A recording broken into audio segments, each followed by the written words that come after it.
In the dusty halls of power during the late 19th century, a strange and sudden obsession began to sweep through the Western scientific elite: dinosaurs. Before 1842, the world had never heard of these so-called prehistoric beasts. Ancient texts, medieval manuscripts, and indigenous histories were all mysteriously silent. No mention of colossal reptiles, no titans of bone, only myths. Yet by the turn of the century, museums were magically brimming with these massive fossilized skeletons. But what if it were all a carefully engineered lie? Some say it started with the Bone Wars, the bitter rivalry between paleontologists Othniel Charles Marsh and Edward Drinker Cope.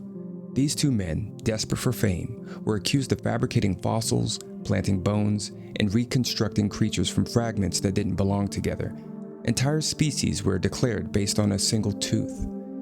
They were building not a scientific record, but a legend. And who funded this myth-making frenzy? The very industrialists and elite banking families who stood to benefit. A prehistoric past filled with monstrous lizards would provide a new frontier for museums, textbooks, and natural history, shifting society's belief away from biblical creation and toward a Darwinian model of life evolving through chaos and extinction. Schools taught children about millions of years of evolution. The idea that man was nothing more than a fortunate mutation among beasts slowly replaced the belief in intelligent design. The concept of divine accountability began to erode. Dinosaurs in this sense weren't just bones in the ground, they were philosophical weapons. Where are the fossils really? Ask any museum. Over 95% of their dinosaur displays are plaster replicas. The real bones? Hidden, incomplete, or curiously locked away in archives, never peer-reviewed or seen by the public. Excavation sites are off limits to independent researchers. Try to dig in a national park, you'll be shut down immediately. Why? Because if people started asking the wrong questions, they might realize something. Dinosaurs aren't real. They were created to push a narrative, a story, a new origin myth for a world that had begun to forget its creator. Once the foundations of the dinosaur myth had been laid in dusty museums and government-approved textbooks, a new front opened in the war for the human mind: the silver screen. It started subtly. Early stop-motion animations in films like The Lost World in 1925 and King Kong in 1933, these weren't just monster flicks, they were psychological conditioning tools. They took half-formed ideas seated in the public consciousness and gave them visual life. They didn't show viewers fossils, they showed creatures moving, roaring, hunting, in full color with sound, and eventually in 3D. By the time Jurassic Park exploded onto the scene in 1993, the transformation was complete. Dinosaurs were no longer an idea.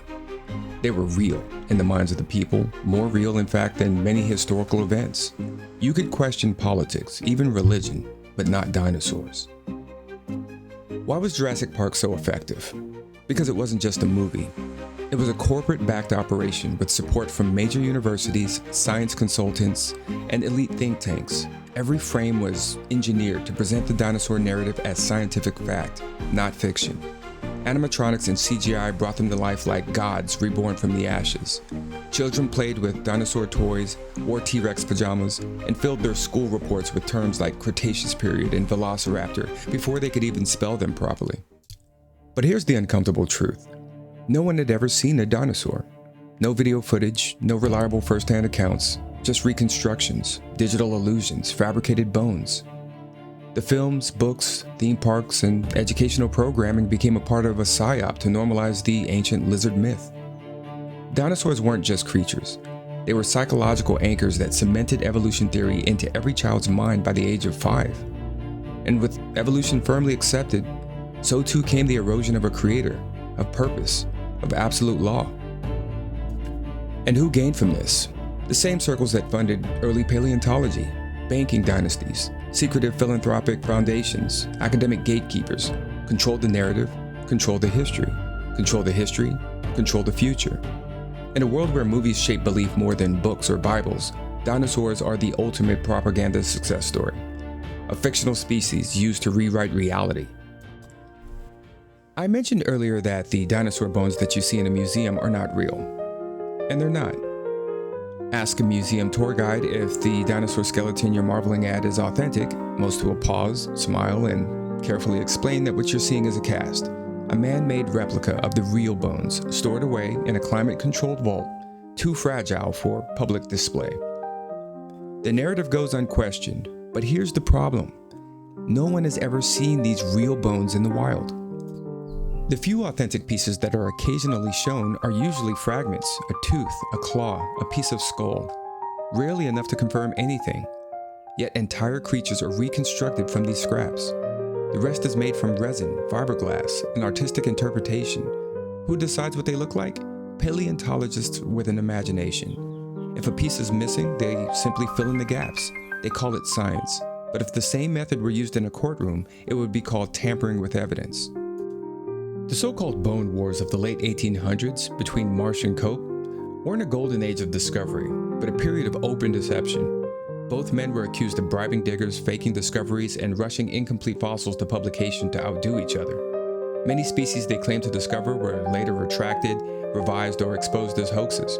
The scientific world quietly swept these scandals under the rug, but the damage was done. The precedent had been set. Fame, funding, and fossil fraud were tightly linked. In 1999, National Geographic heralded the discovery of a missing link fossil dubbed Archaeoraptor, a supposed half-bird, half-dinosaur found in China. It was lauded as proof of the dinosaur-the-bird evolution theory, but within months, it was exposed as a forgery, a Frankenstein of glued-together fossils from multiple animals, created to deceive and sell.